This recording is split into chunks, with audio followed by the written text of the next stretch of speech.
On l'a voulu comme ça. C'était surtout Laurent Demoulin qui menait le jeu. Et c'est un homme très charmant, très rigolo aussi parce qu'on avait fait des choses ensemble. Il avait été mon élève en effet. Donc c'est parti tout seul, je dirais presque, avec un événement que je mentionne là tout de suite, c'est que pendant les mois de cette interview, de ces entretiens, il est devenu célèbre, ou presque. Il a écrit un roman qui a été accepté chez Gallimard. Enfin, on en reparlera peut-être. Oui. Donc les rôles se sont un petit peu inversés. Oui. Pourquoi ça changeait vraiment quelque chose? Parce qu'on sent une vraie amitié aussi dans ce dialogue. Ah, oui, c'est comme ça que ça s'est passé. Et ça a été tout seul, à vrai dire. Mmh.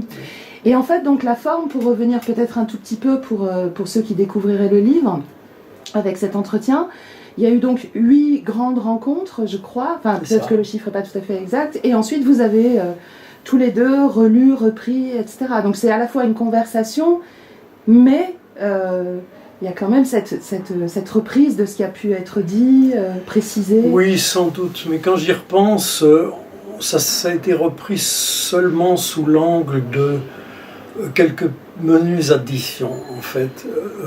On se disait l'un l'autre, puisqu'on a fait ce travail ensemble de révision, on se disait l'un l'autre, est-ce qu'il ne faudrait pas ajouter ça? On n'a pas parlé d'un tel qui était si proche de vous, enfin voilà. Comme je disais, autobiographie intellectuelle, et pour ceux qui t'ont lu, on retrouve absolument l'ensemble de ton parcours, et donc jusqu'à aujourd'hui, enfin presque aujourd'hui, puisque c'est juste avant la publication de ton dernier essai sur Proust. Il y a une attention très forte dès le départ, évidemment ce qui fait aussi la spécificité de ton rapport à la littérature, c'est-à-dire la sociologie, et ça commence par ces héritages familiaux au pluriel, ce qui est très important, avec des parents enseignants, socialistes, enfin, ou d'une lignée d'enseignants dans le cas de ta maman. Et il t'en est resté, dis-tu, l'idée très forte d'une utopie. Et la question que je me posais, c'était, est-ce que cette utopie dont tu aurais hérité, à la fois de par l'enseignement et par le socialisme, c'est la littérature et l'enseignement de la littérature, ou la transmission de manière plus large de la littérature? Ou est-ce que c'est vraiment une utopie au sens politique? Non, je crois que c'est étroitement mêlé. Je donne l'exemple vécu. Tout est assez vécu là-dedans. L'exemple vécu de mon père qui m'abonne aux Lettres françaises, qui sont ce magazine communiste à l'époque.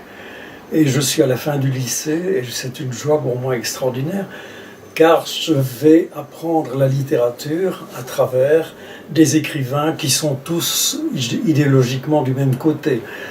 Et c'est inséparable. Donc il y a une histoire de famille, une histoire de littérature et une histoire de politique, tout ça mélangé. Et ça m'a servi, je crois. Et donc pour toi c'est absolument indissociable, vraiment. C'est indissociable. Ouais, donc c'est aussi un lieu pluriel, cette utopie. Enfin, ou en tout cas... Oui. Et alors, on lit aussi beaucoup dans ce livre ton autre passion, qui est la presse. Et on apprend, parce qu'on sait que tu as été, enfin moi je savais que tu avais été directeur politique de la rédaction de la Wallonie, donc avec tout ce que ça induit évidemment aussi d'une position en Belgique, mais j'ai appris que tu avais été, alors que tu étais étudiant à Liège, un des membres de cette gazette, La Peine.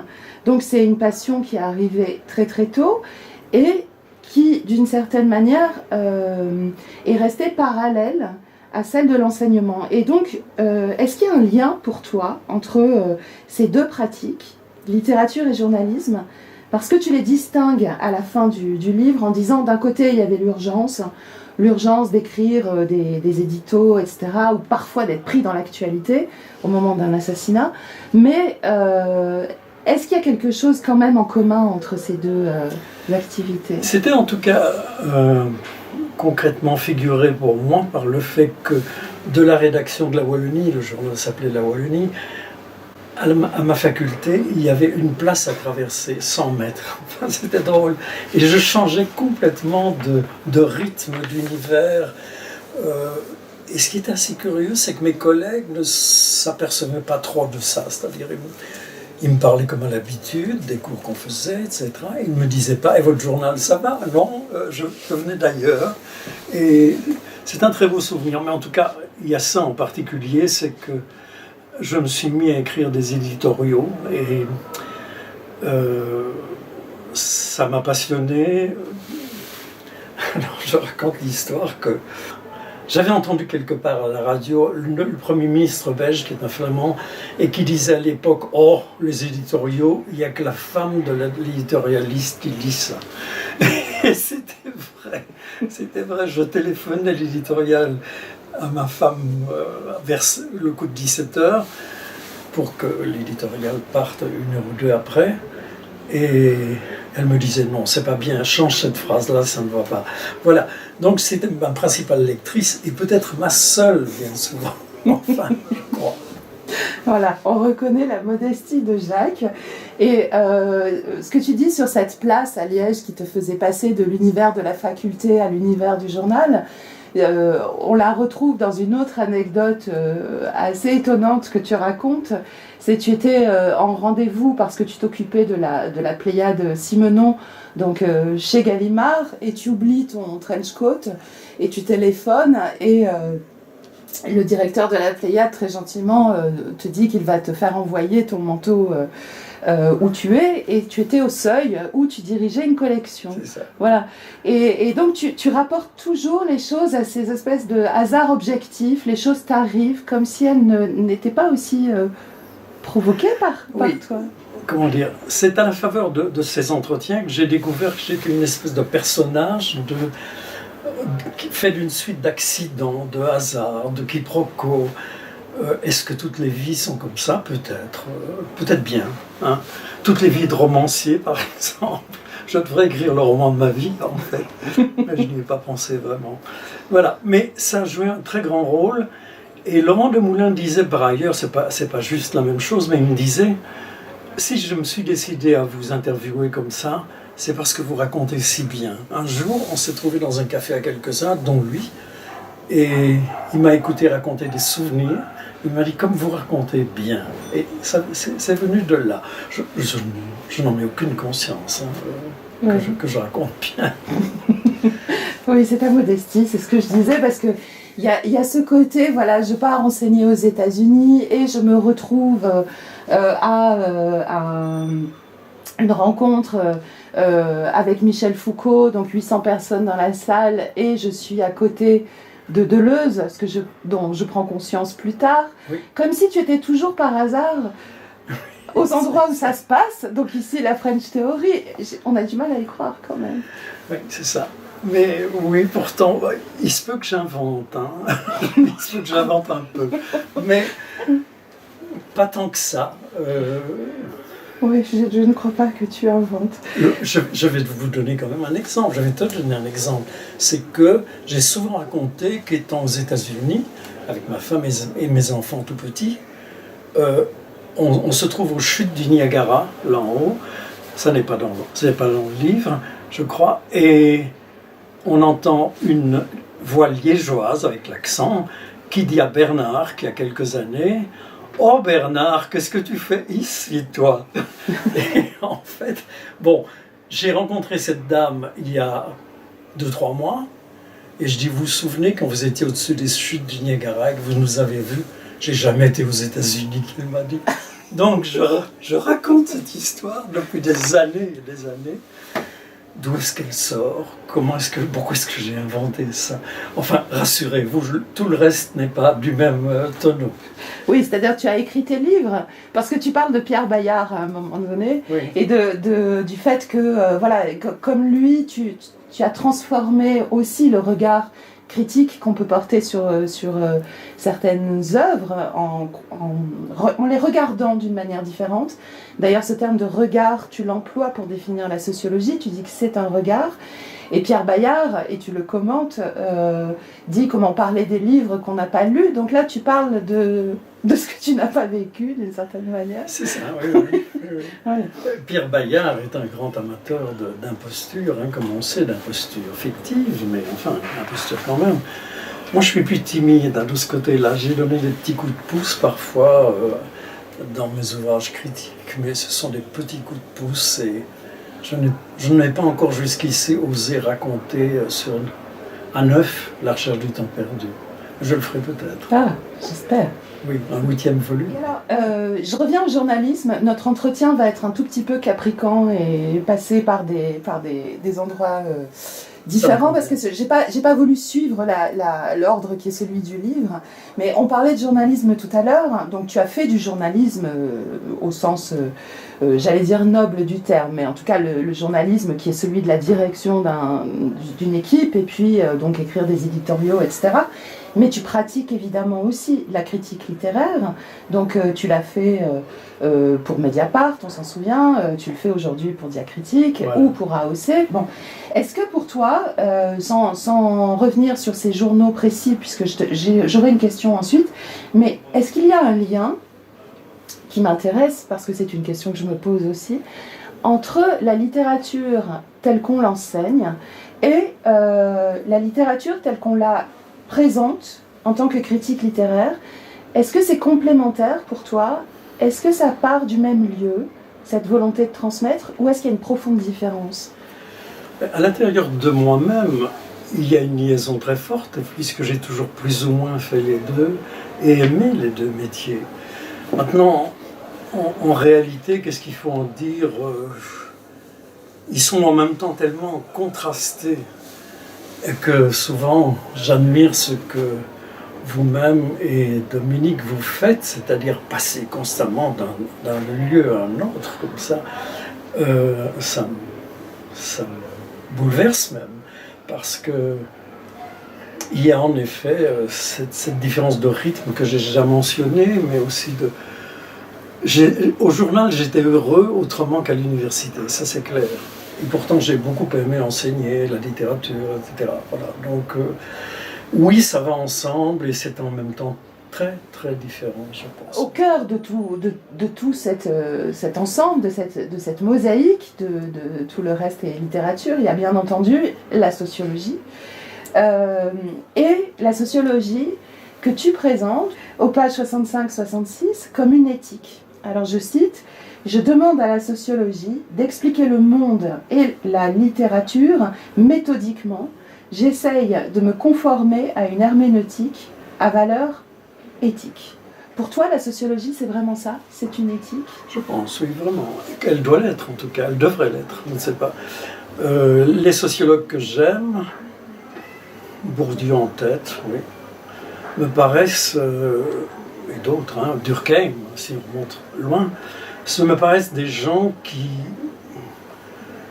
veulent mettre de l'ordre dans le monde et de l'ordre en faveur notamment de ceux qui ne bénéficient pas de l'ordre ordinaire, si vous voulez. Donc, il me semble que l'éthique de la sociologie, elle commence avec la misère du monde de Bourdieu, si vous voulez, l'intérêt pour tous ceux qui sont laissés sur le côté, qui n'ont pas les moyens, les pauvres dont parle votre président de la République. Bon, donc c'est une éthique dans ce sens-là, c'est une éthique de bienveillance, de bienfaisance. Et je crois que la sociologie doit être ça, mais ça ne veut pas dire qu'elle dit n'importe quoi, évidemment. C'est pas une idéologie, c'est pas un prêche, ce n'est rien de ça. Et ce qui est frappant quand on lit ton dernier essai, c'est aussi que la sociologie, puisqu'elle est une éthique, peut-être, et moins une discipline qui serait normée ou qui supposerait un certain nombre d'attendus ou de manières de dire ou de lire, tu prends des libertés avec elle. C'est les premières pages de ton essai, tu dis que c'est pas tout à fait ce qu'on pourrait attendre d'une sociologie de la littérature, etc. Mais puisque c'est une éthique, il y a cette liberté aussi. Elle se réinvente à chaque lecture? Oui, sans doute. Oui.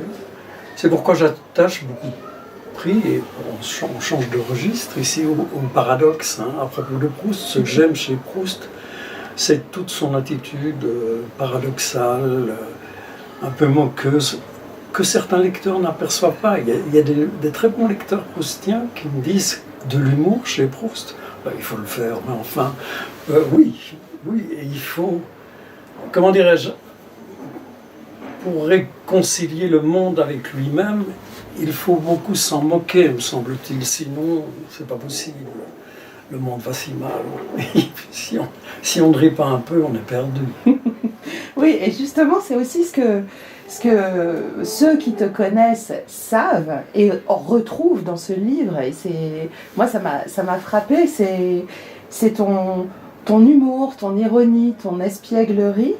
Alors même, et on en revient au paradoxe, mais cette fois pas le paradoxe de l'œuvre que tu commentes, mais le paradoxe du critique et de l'homme que tu es, tu te définis en citant Enzo Traverso comme un mélancolique de gauche. Oui, c'est vrai. J'ai été frappé par ce livre de Traverso que je ne connais pas tant d'ailleurs. Mais justement, mélancolie et humour, dans mon esprit et dans mon cœur, si vous voulez, ça va terriblement ensemble. Et il me semble qu'il y a une mélancolie de Proust, par exemple, et certainement une mélancolie de Bourdieu. Il la cachait bien, mais enfin, dans lesquelles je me reconnais absolument. Donc, profondément la mélancolie, pour s'en guérir, l'humour et le paradoxe. Oui, je pense qu'il faut aller comme ça. Mais quand je lis diacritique est souvent de ce côté-là. Ouais. J'ai l'impression.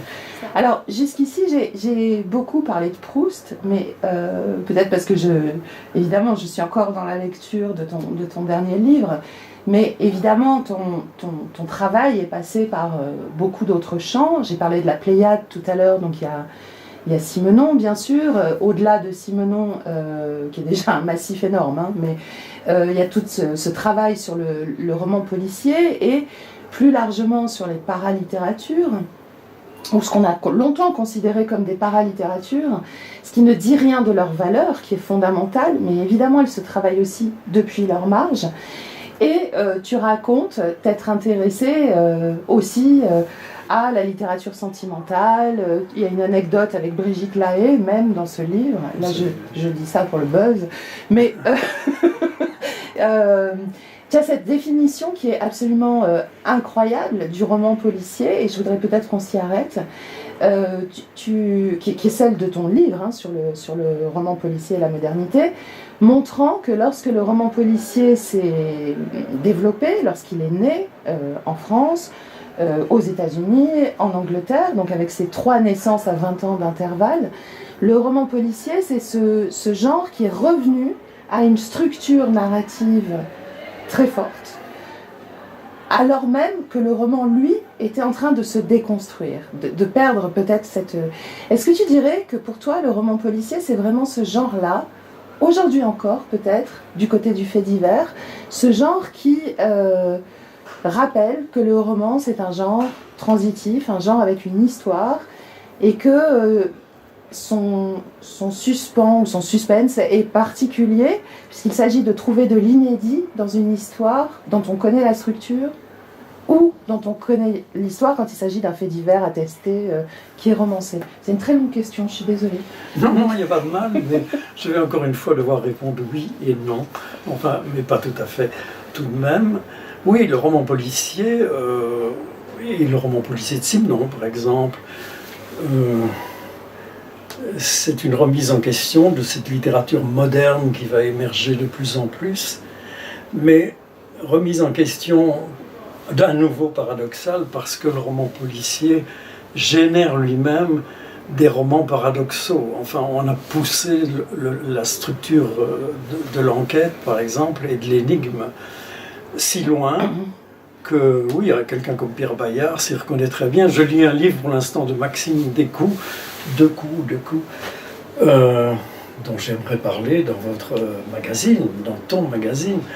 Et ça porte sur l'imposture, enfin, c'est un très beau sujet, évidemment. Et l'imposture, c'est un sujet qui m'a toujours préoccupé. Je ne pense pas que je sois un imposteur, sauf de temps en temps. Est-ce que Proust est un imposteur? Tout de même, hein, il y a des choses bizarres chez lui.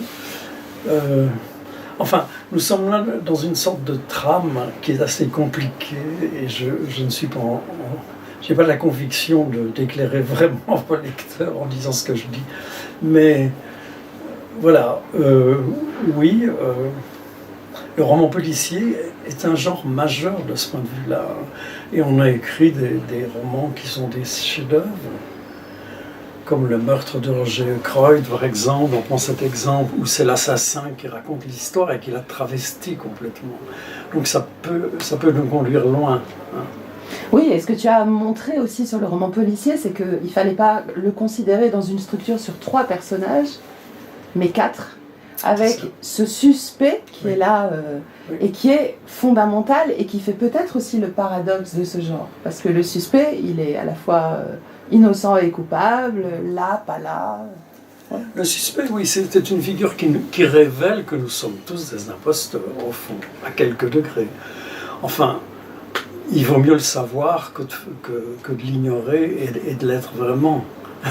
Mais ça existe aussi, et même dans chez la majorité des gens. Voilà, donc le roman policier est un révélateur de premier ordre. Et dans ce livre de 2 coups, je m'aperçois que de plus en plus de romanciers de notre époque, je ne vais pas les citer ici, mais Chevillard, Perrec, etc., ils sont tous du côté de la structure policière, ils sont tous du côté de l'imposture, ils sont tous du côté du paradoxe. Ils publient dans la revue Paradoxe aux éditions de Minuit. Enfin, on finit par ne plus s'y retrouver, c'est fatigant. Alors, si on continue à déplier ton œuvre critique, et il y a un lien, il y a Simenon. Et tu réponds dans ce livre, tout le reste est littérature, à une question que je me posais, parce qu'évidemment, tu es lié à Liège, Liège c'est Simenon, et tu racontes l'origine en fait non pas de ta lecture de Simenon, mais de ton travail sur Simenon. Le fait qu'il y avait cet auteur liégeois fondamental, et que finalement l'université ne s'y intéressait pas autant qu'elle aurait dû. Est-ce que tu peux nous en dire Oui, sûrement. Quelques mots. Je le fais d'ailleurs avec un tout petit peu de réserve parce que j'ai pas toujours aimé Simenon et je ne suis pas sûr de l'aimer aujourd'hui. Mais enfin, il a fait quand même une œuvre devant laquelle il faut bien s'incliner, qui est majeure, qui est mondiale aussi, universelle. Voilà, et c'est lorsque, avec le professeur pour lequel je travaillais, j'étais assistant, qu'on s'est dit un jour, mais quand même, ça ne va pas. Nous avons un écrivain dont le monde entier parle, et jamais nous n'avons fait 1 heure de cours sur ses romans. Et là, on s'y est mis sauvagement, parce que le prof en question, M. Piron, a décrété que l'année suivante, ce serait que du Simenon, d'un bout à l'autre. Et on s'y est mis, et on a fait ça. Je n'ai pas été voir Simenon à Lausanne, il était encore en vie, mais ce monsieur Piron est allé lui rendre visite, et ils ont très bien sympathisé, puisque le dit Simenon a légué tous ces papiers à notre université. Ça n'a pas beaucoup de sens, mais enfin, c'est arrivé comme ça. Et bon, après c'est allé évidemment jusqu'à la Pléiade. Si on continue à passer en revue, il y a aussi évidemment le groupe Mu et cette publication de rhétorique générale et l'importance pour aussi la critique universitaire de mettre en avant l'interdisciplinarité, ce qui jusque-là était un vrai problème, qui le reste en France d'ailleurs. Enfin, on essaye de combattre ça, mais ça reste là. Là encore, est-ce que tu pourrais nous dire quelques mots de cette aventure et de son importance pour toi ? Oui, on remonte là dans mon passé, mais c'est rien, ça me plaît bien. Donc on se trouve, si vous voulez, si tu veux, on se trouve à déplorer un peu la façon dont l'université en général fonctionne, la nôtre en particulier, et avec notamment un cours de linguistique qui se terminait par le professeur disant, vous savez, je ne vais pas citer son nom ici, mais disant, oui, on parle aujourd'hui d'un certain Saussure, mais on va être prudent, on va simplement évoquer quel est ça. Bon, pour nous, on savait, nous, un peu, que ça nous paraissait sidérant, et on se disait, tiens, cette université, mais elle a un siècle de retard, il faut s'y mettre. Et alors on a battu le rappel de quelques amis et connaissances, qui étaient en effet de disciplines différentes, ou quand ils étaient de notre discipline, qui mettaient l'accent sur des choses. L'un d'entre nous, Adelin Trinon, Feu Adelin Trinon était un connaisseur exceptionnel du cinéma mondial, pourrait-on dire. Il s'est joint à nous et d'autres. Et voilà, on se réunissait presque comme les chrétiens des catacombes, si tu veux, dans la clandestinité. Hein. On ne disait pas trop à nos patrons et à nos chefs, etc., qu'on se voyait. Et on s'est mis à faire un tableau, d'abord, un tableau des figures de rhétorique, qui est devenu un livre. Et nous nous sommes appelés le groupe MU au nom de la lettre M, enfin M-MU, qu'avait mis en valeur Roman Jacobson à propos de la métaphore et de la métonymie. Voilà. Mais à Paris, on a continué, on s'est mis tout de suite à nous appeler le groupe de Liège. J'ai jamais tout à fait compris pourquoi. Groupe MU n'est jamais passé chez Todorov, Genette et compagnie. Nous étions le groupe de Liège, un peu. Ça nous mettait un peu à distance, je crois. Je croyais peut-être qu'on était des Slaves ou quelque chose comme ça, comme Roman Jacobson. Et alors, il y a évidemment cet essai, qui pour moi est un centre aussi, les romanciers du réel, et toujours sous le signe du paradoxe, donc dans ce rapport réalité, fiction, comment est-ce qu'on met en récit, comment est-ce qu'on représente le réel.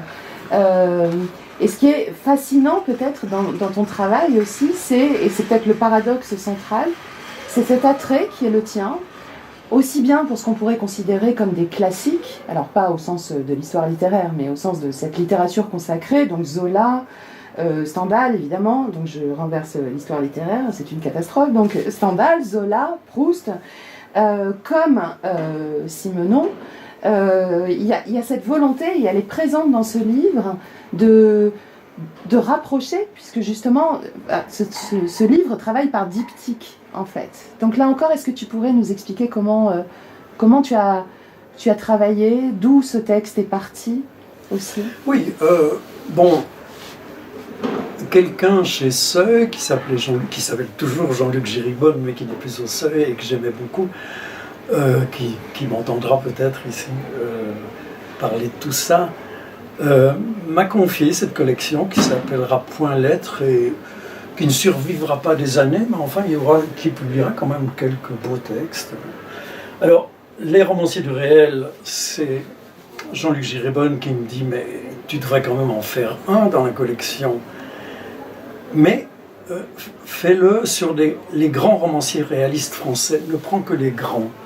Et c'est d'ailleurs lui qui me dit, plus Simenon. Je dis Simenon, dans un tableau pareil, avec Proust, avec Zola, et avec Balzac, il me dit, bien sûr, il est de la même taille. C'est déjà une révélation pour moi.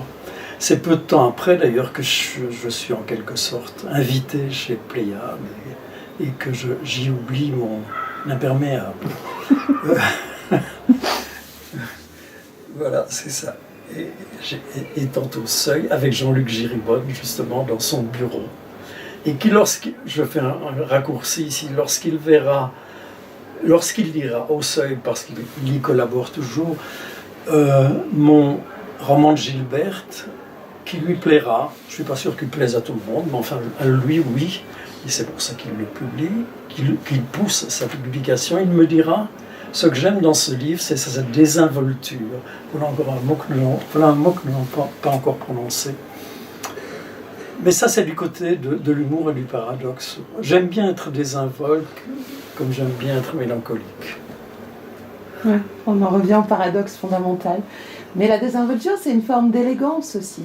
Parce que c'est quelque chose qui est frappant pour tes lecteurs, et pour ceux qui se sont aussi formés en lisant tes livres, parce qu'il y a les étudiants qui ont eu la chance de t'avoir comme professeur, puis il y a ceux comme moi qui ne suis plus étudiante, mais qui me suis formée aussi à la lecture de tes livres. Il y a cette élégance de dire des choses fondamentales sur la littérature, mais en ayant l'air de ne pas y toucher. Ça m'a frappée dans le livre parce que tu expliques comment tu as fini par bien écrire, en disant que quand tu avais écrit ta thèse, tu ne savais pas écrire. Ce dont je doute, mais quand même. Mais bon. Mais il y a aussi ça, ce bien écrire, c'est aussi cette élégance, ce côté de ne pas y toucher alors que évidemment tu es au cœur du texte? Je me laisse dire, hein, si tu le dis, bon. Oui, c'est difficile de répondre à ça. C'est difficile de répondre à ça. Mais j'ajoute tout de même que dans ce chemin avec l'écriture, justement, Marcel Proust, déjà cité ici 2 ou 3 fois, a joué un rôle considérable. Je crois pouvoir dire qu'à un certain moment, il m'apprend à écrire. Et je ne pense pas écrire comme lui, mais il m'apprend à écrire autrement. Mais voilà. Et alors, si on continue ce parcours un peu anachronique, puisque je prends les choses dans le désordre, mais là on se rapproche d'aujourd'hui, en 2011, tu publies un essai sur des figures du désir qui a pour alors titre et en même temps c'est un peu un sous-titre quand même, pour une critique amoureuse. Et pour moi ça aussi c'est fondamental. Est-ce que dans cette critique amoureuse, au-delà du fait que tu montres que la lecture bien sûr a à voir avec une forme d'érotisme, d'attrait que le texte exerce sur nous, est-ce que plus largement c'est cette curiosité, cette passion, cet engagement pour les textes que tu commentes, que tu sous-entends par cette critique amoureuse?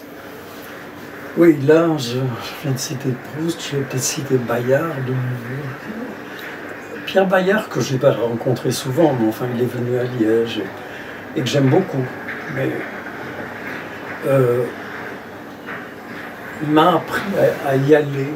Enfin, et notamment à y aller du côté que tu viens de dire, c'est-à-dire à oser dire que quand on lit un roman qu'on aime, quel qu'il soit, il y a une part de désir qui n'est pas seulement littéraire.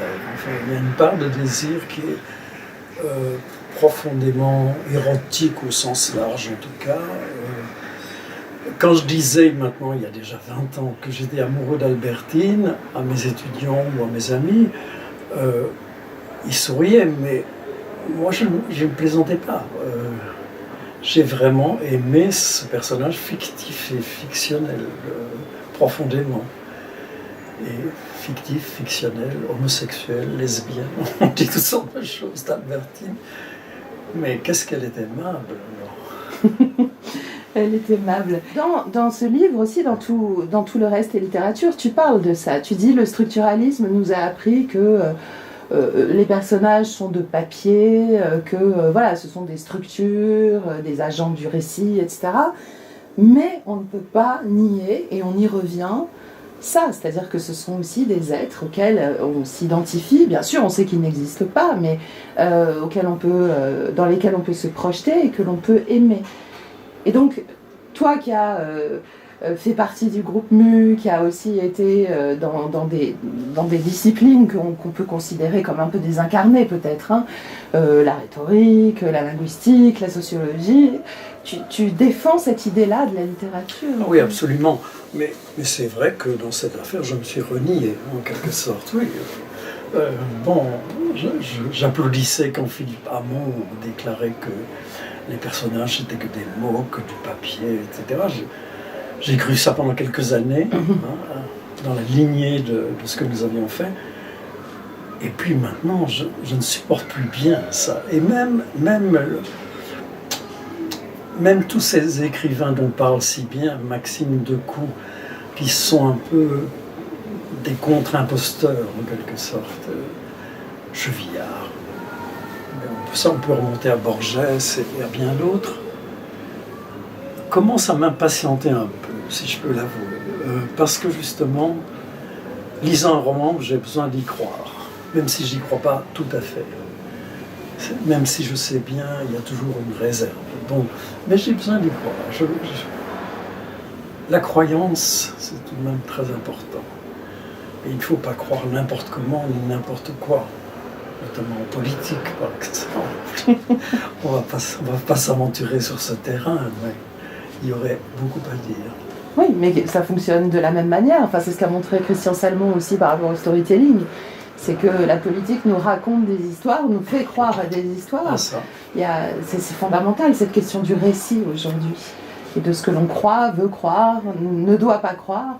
Mais il me semble que dans ce que tu dis sur le fait que, bien sûr, nous savons que les personnages sont de papier, mais nous voulons y croire, où il y a quelque chose de l'ordre de cette croyance qui nous fait lire, on est au cœur de ces paradoxes que tu veux toujours maintenir entre illusion et croyance, réel et imaginaire. C'est encore un paradoxe qu'il faut apprendre à tenir. Oui, sûrement. Je crois que les individus que nous sommes doivent apprendre, et je m'adresse ici à une professeure qui sûrement fait ça avec ses étudiants, mais il faut le faire avec eux beaucoup, surtout qu'on forme des futurs professeurs, et leur apprendre à cette duplicité, si vous voulez, qui est une duplicité honnête, mais qui consiste à dire nous sommes dans la fiction, nous sommes dans le réel tout autant. Par exemple, vous venez de toucher à la politique un tout petit peu. Monsieur Trump, dont on parle soir et matin, évidemment, il est insupportable et exécrable. Mais je finirai par l'aimer en me disant, il montre le fin fond de la politique, enfin ce qui est trop souvent la politique, l'espèce de tricherie qu'elle est, le mensonge qu'elle est. Je ne sais sur quelle chaîne, je voyais qu'on interviewait les habitants de cette commune que dirige peut-être encore Monsieur Valls, et on leur disait ça vous va ça qu'ils deviennent maire de Barcelone? Eh bien ils répondent tous non, c'est pas possible ça. Si c'est un type sincère, il peut pas faire ça. J'en ai pas contre Monsieur Valls, je m'en fous. Et les gens étaient très clairs là-dessus. C'était dans sa commune, dans son patelin. Et les uns étaient très clairs là-dessus. On ne fait pas, on n'est pas d'un côté et puis en même temps de l'autre. Et les politiciens, hélas, sont souvent des deux côtés, ou même d'un troisième. Si bien que Trump est là comme un repoussoir, et un révélateur. Épouvantail. Ouais, en effet. Et alors, dans ce livre, il y a aussi toutes ces camaraderies, ces amitiés qui ont traversé ta vie. Tu évoques beaucoup de gens qui ont compté pour toi. Il y a même quelqu'un qui te dit que tu es une sorte d'exception dans l'université, puisque tu arrives à reconnaître publiquement que d'autres ont fait, ou que tu as été accompagné. Enfin, il y a une forme d'honnêteté évidemment fondamentale.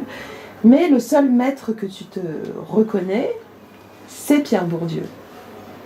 Et donc, est-ce que tu pourrais nous parler de Bourdieu, de son influence paradoxale, là encore, sur toi, puisque tu as commencé à travailler dans le champ de la sociologie avant de le connaître et de le rencontrer, ou de publier dans sa collection, mais nous parler un peu de Pierre Bourdieu.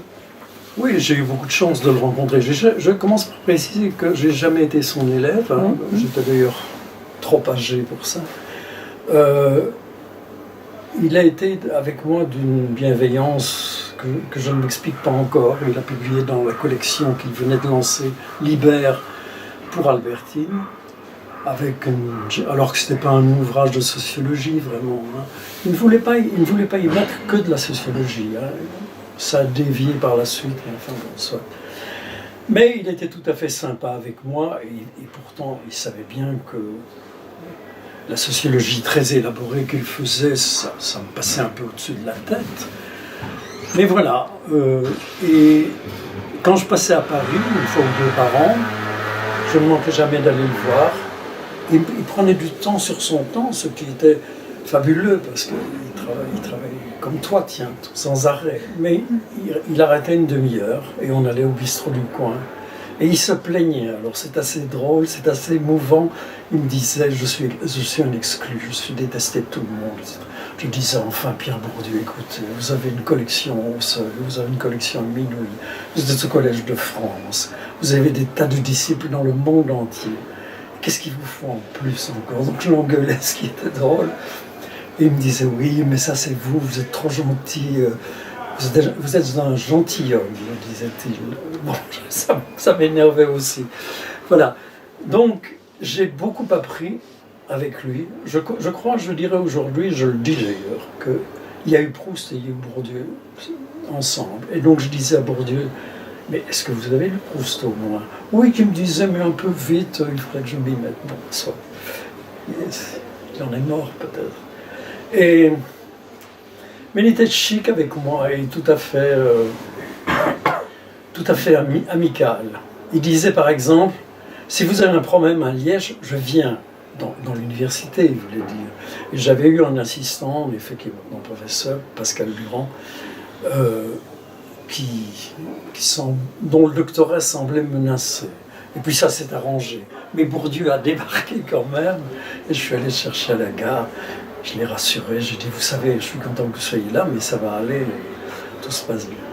C'était un homme assez formidable, mais peu apprécié. Chaque fois, il y a deux écrivains très différents, je parle d'écrivains ici, pour lesquels j'ai beaucoup d'admiration, ou de foi, si vous voulez, et combien ils sont contrastés. C'est Pierre Bourdieu et Christine Angot. On va en parler. C'est un peu énorme de dire ça. Je pense que Bourdieu n'aurait pas pu lire un roman de Christine Angot. Je n'en sais rien. Et Christine Angot, la sociologie, elle n'aime pas ça. Elle en fait, elle n'en sait rien. Elle en fait. Voilà, donc, voilà Bourdieu. J'en dis pas plus, parce que c'est un très grand pour moi. Ah oui, oui. Très grande dimension. Oui, évidemment, on ne peut pas le réduire à une petite question dans un entretien, mais il y a quelque chose qui m'a frappée aussi, puisque j'ai pas mal travaillé sur Flaubert l'an dernier à cause de l'agrégation, et j'ai lu évidemment son texte sur l'éducation sentimentale, qui était sans doute un des plus éclairants par rapport à l'œuvre que j'ai pu lire. Et toi, tu dis ne pas aimer tant que ça Flaubert. Oui. Tu parles du fait que ça fait partie de ces auteurs qui ne nous correspondent pas parfois, on en a tous un ou deux qui nous échappent comme ça, ou dont on se dit oui bon d'accord ils sont importants, mais moi ça ne m'intéresse pas, et tu dis que pour toi c'est Flaubert.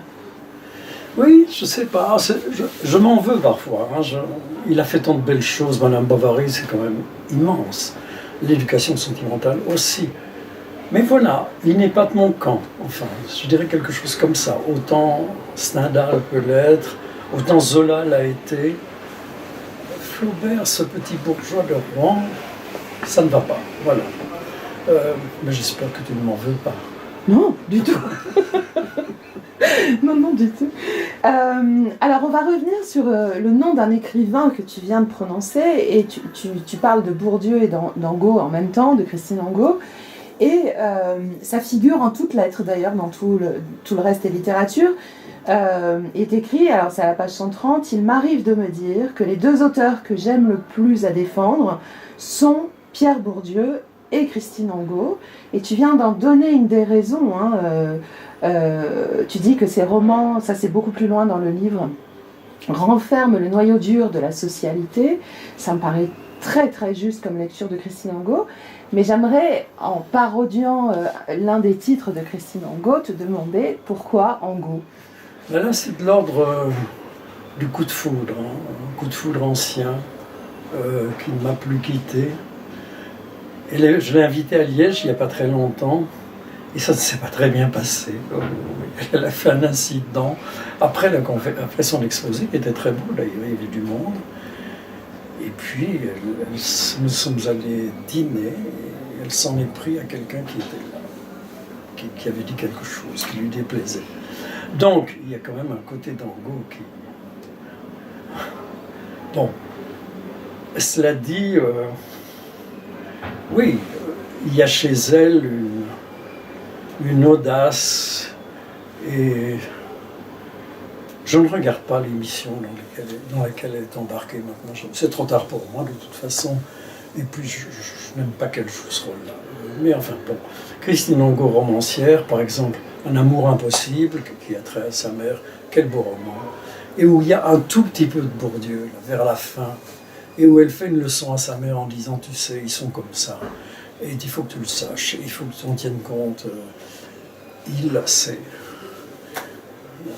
c'est les bourgeois, c'est la classe dominante, c'est tout ça. La classe dominante, elle est chez Angot et elle est chez Bourdieu. Oui, et c'est même ce que tu dis de sa sociologie, qui est son étude sociologique peut-être, qui est totalement en pratique chez elle. C'est-à-dire elle ne théorise évidemment pas là-dessus, mais Non. c'est aussi quelque chose qui permet de lire des romans qu'on peut peut-être parfois considérer comme plus faibles dans son œuvre. Mais moi j'ai toujours défendu le fait que dans une œuvre il y avait des notes mineures, et je crois que chez Angot il y en a, comme chez tous les très grands écrivains. Le marché des amants, on peut le lire comme ça. C'est un texte qui pouvait sembler faible à l'époque, ou un peu people, ou je ne sais quoi. Et aujourd'hui, on comprend sa cohérence avec l'œuvre. Et je pense que son dernier est à chercher aussi de ce côté-là, il me semble. Il paraît plus faible peut-être, mais il dit aussi la banalité de cette histoire. Et le fait qu'elle a beau être banale, elle a beau être universelle, bah, on se permet de juger, on se permet de ne pas comprendre. C'est un texte que tu viens de défendre d'ailleurs dans AOC. Oui. Sans doute un peu maladroitement. Et je vais poser une question à mon tour. Te poser une question. Je me suis écrivant cet article, non pas pour Diacritique, mais pour une autre magazine, plus récent, je me suis dit, face à un roman pareil, qui à certains égards fonctionne un peu comme un roman policier, il y a une fin surprenante. Est-ce qu'on la raconte dans le travail critique qu'on fait? Je l'ai fait. Mais je ne suis pas sûr que j'ai eu raison. J'ai vu d'ailleurs que la critique du Monde, que je ne citerai pas, s'abstient de le faire. On parle du roman, qu'elle n'aime pas, mais ne parle pas de la fin. Or, quand même, la fin, c'est lourd. Et ça donne sens à ce livre. Est-ce que la fin est bien? Je ne me prononce pas là-dessus, mais enfin, j'ai parlé de la fin, en tout cas. Mais ça m'a embarrassé, vraiment.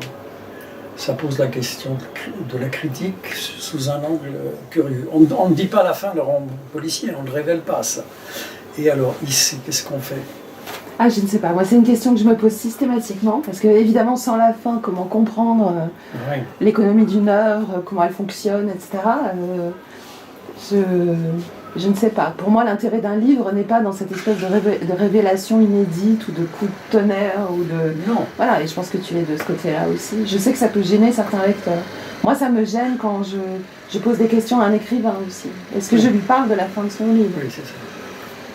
C'est sans solution, cette question. C'est une vraie question qui doit rester ouverte, je pense, peut-être. Mais... On a parlé de ton expérience et du rapport de l'enseignement et du journalisme. Il y a quelque chose qui est très frappant et que tu évoques dans Tout le reste et littérature. Et une fois encore, j'en parle ici, non pas pour parler du journal dans lequel on écrit tous les deux, mais pour montrer aussi d'où l'on parle. C'est-à-dire que j'assume le fait d'interviewer quelqu'un qui écrit dans un journal, dont je suis l'un des rédacteurs en chef. Tu as pris ce tournant du web. Et très tôt, c'est-à-dire que nous, on s'est rencontrés, on peut le dire, dans le book club de Mediapart, donc dirigé par Sylvain Bourmeau. C'est Sylvain Bourmeau qui nous a permis de nous rencontrer. Donc tu as pris ce tournant du web, de l'écriture en ligne, avec tout ce que ça suppose, de ces liens hypertextes dans les articles, des commentaires, en tout cas sur Mediapart, qui parfois d'ailleurs ignorent superbement, tu l'as dit, dans le livre d'ailleurs, et l'auteur de l'article et le livre dont on parle. Tu écris sur Diacritique, tu écris maintenant dans AOC, enfin en tout cas tu as publié un article sur Angot. Quel est ton regard sur ce nouveau support, sur le fait d'écrire de cette manière-là, ton regard de sociologue? Je cite quelqu'un ici, Hugues Pradier, qui est le directeur de la Pléiade et avec qui je m'entends bien. Oui, vraiment très bien. Il m'a plus ou moins embarqué pour faire un Huysmans, voilà, un scoop. Ah. Oui, enfin, mais pas moi, hein, avec une équipe, dans une position. Très bien. Et Hugues Pradier me faisait remarquer tout récemment que désormais, la critique, elle n'est plus dans les revues, elle n'est plus dans la presse quotidienne, elle est dans l'entre-deux que vous êtes. La critique des livres ou sur les écrans, enfin à la télé ou dans des magazines comme le vôtre. Pour un directeur de la Pléiade, c'est quand même un aveu sans doute un peu douloureux, non? Ils doivent plus très bien savoir où se mettre. Je ne sais pas si ça change quelque chose dans le rapport à l'écrit. On commente toujours, nous, des textes qui sont publiés. Bon, qui peuvent être évidemment, et nous on ne le fait pas suffisamment, mais qui peuvent être des textes édités directement sous forme numérique et qui ne sont pas natifs, enfin homothétiques, disons, par rapport aux livres papier, mais peut-être qu'il y a une liberté, il y a une indépendance, il y a un rythme, j'allais dire une urgence, mais on n'est pas du tout dans l'urgence, mais en tout cas un rythme de l'actualité qui est qui est facilité par le web. C'est peut-être ça la grande différence. C'est vrai que dans les journaux plus généralistes ou dans les journaux papier comme Le Monde, Libération, la culture c'est un supplément. Enfin, c'est ce que dit souvent Johan Ferber, mais je crois qu'il a totalement raison. C'est-à-dire que la culture, elle est quand il y a de la place. C'était un peu le cas sur Mediapart aussi, c'est un autre espace. Voilà. Et là, que ce soit AOC, que ce soit En attendant Nado, que ce soit Diacritique, on met l'objet culturel au centre comme une manière de commenter l'ensemble du monde, ou la politique, etc. De toute façon, les générations qui montent vont se reconnaître dans vos gazettes, si on emploie encore le mot gazette, plutôt que dans le supplément du Monde du vendredi, enfin, il me semble. Je ne lui veux pas du mal. Non, bien sûr. Moi, je le lis, donc c'est pas une opposition. Je pense que c'est autre chose. Et c'est pour ça que je parlais d'un nouveau support et c'est une autre poétique, quelque part, du journalisme, du rapport au livre. Le fait aussi qu'il y ait ces regards d'universitaires, mais qui font l'effort d'aller vers le journalisme. Pour certains, c'est un effort, je crois. Ça nous semble, nous, plus naturel, peut-être. On va finir par deux questions. Discrète, j'espère. Non. J'ai essayé de montrer par mes questions que ton parcours était à la fois, alors évidemment, extrêmement vaste, mais ça, c'est pas toi qui vas pouvoir le dire, puisque on l'aura compris, tu es extrêmement modeste, mais c'est un parcours très varié, qui est passé par des objets parfois différents. Tu dis même que quand quelque chose va vers sa fin, ou perd de son intérêt, ou ne suscite plus ta curiosité, tu pars. Bon. Et en même temps, il y a une très forte cohérence. Et tu as cette définition de toi, à un moment donné, j'ai parlé du mélancolique de gauche, mais tu dis « je suis un frivole avec toutes sortes de fidélités ». Ça te paraît une manière juste de te définir ? Oui. Oui. Oui, je confirme. Je mettrais des fidélités en premier, la frivolité en second, mais évidemment. Mais oui. Oui, c'est ça. Et c'est du côté d'une curiosité aussi, d'une envie de toujours connaître d'autres choses, Pas assez, quand même. J'essaye de... Parce que je fais du vélo d'appartement pour mon pauvre genou, j'essaye de me mettre à la musique classique. Et donc je pédale en écoutant Schubert. C'est un peu curieux comme rencontre. Enfin, voilà, je ne sais pas ce qui est frivole là-dedans et ce qui est sérieux. Mais donc c'est la musique qui est sérieuse et la bécane qui est frivole. Ouais. Est-ce que tu peux nous parler peut-être de l'essai sur lequel tu es en ce moment ou du travail sur lequel tu es? Tu as parlé de Huysmans tout à l'heure, mais est-ce qu'il n'y aurait pas autre chose? Parce que tu parlais de Bourdieu et du fait qu'il travaille tout le temps, mais c'est ton cas aussi. Oui, je veux néanmoins travailler moins. Il faut que je travaille moins. J'aimerais vous conseiller d'en faire autant. Je voudrais travailler moins. Je voudrais me promener dans le soleil et on vient d'en avoir tellement. De nager, de faire des choses comme ça, plus. J'ai beaucoup travaillé, je travaille encore. Le livre que j'ai en tête, alors j'aimerais apprendre qu'on vient de découvrir un 8e volume de La recherche du temps perdu, mais je n'ai pas beaucoup d'espoir quand même.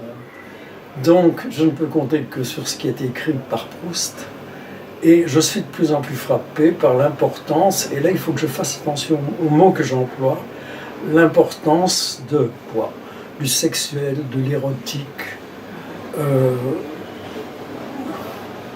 de tout ce qui relève de la ligne bataille, en quelque sorte.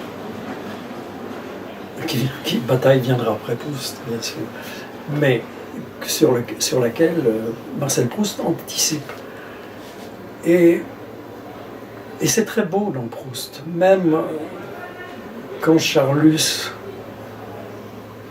parce que il voit je ne sais quelle duchesse entrer dans la réception qui est donnée, se met à être méchant avec elle en disant mais ça sent l'égout ici, on sent de plus en plus qu'on a ouvert les égouts de Paris, enfin c'est discutable évidemment, ce n'est pas très heureux. Mais néanmoins, je crois que chez Proust ça joue un très grand rôle, tant l'obscène que le scatologique, etc. Il n'est pas là pour la plaisanterie, il n'est pas là pour la bassesse. Il fait partie de tout le système proustien et son rapport à la société, je crois, de façon très intelligente. Donc, j'aimerais bien dire ça quelque part, mais gardez-le pour vous. Non, c'est mon côté journaliste.